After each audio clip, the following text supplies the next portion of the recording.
Yeah.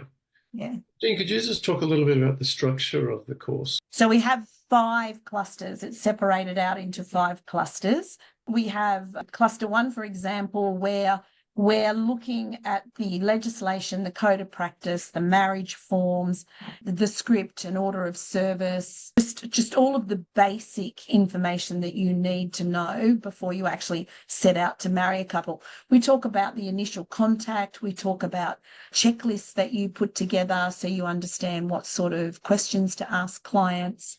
We look at identification documents. It's pretty heavy on legislation to begin with in cluster 1, I beg your pardon.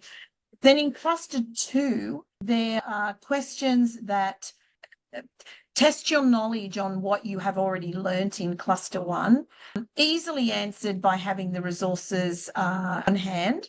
And they're just, I guess, making sure that you've got a firm understanding of the legislative requirements and also the code of practice for celebrants and filling out the norms. So it's like a underpinning knowledge, let's say, to just not test it, but to expose you to those questions so that you can look it up, get an understanding, answer the question. In cluster 3, we have scenarios of couples, and they're scenarios that you might come across in your day-to-day contact with clients. So we pose a scenario, we give you some information, and then we just ask you to write, how would you deal with that? You know, what sort of information would you gather? So it's just exposing you to different scenarios. And that's a very simple cluster, that one.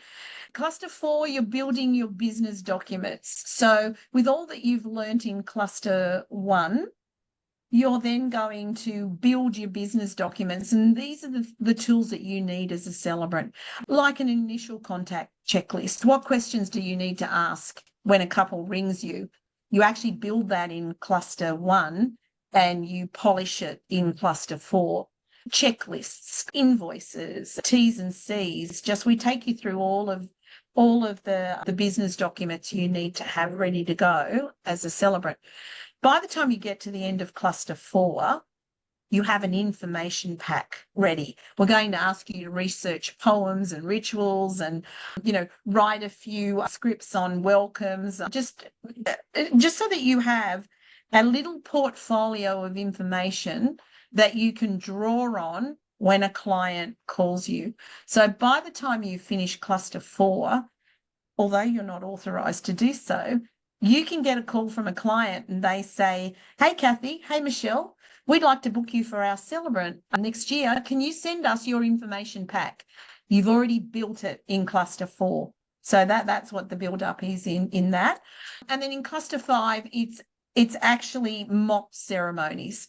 So from what you've learned through those first 4 clusters, you have 9 scenarios in total. 5 of them are wedding scenarios. 1 is a baby naming. 1 is a renewal of vows. 1 is a funeral, and 1 is any other ceremony that you'd like to do. Yeah, a 21st, just a small ceremony. And what you have to do with those is actually complete legal paperwork for the legal weddings, write a script for all of them, and actually present that script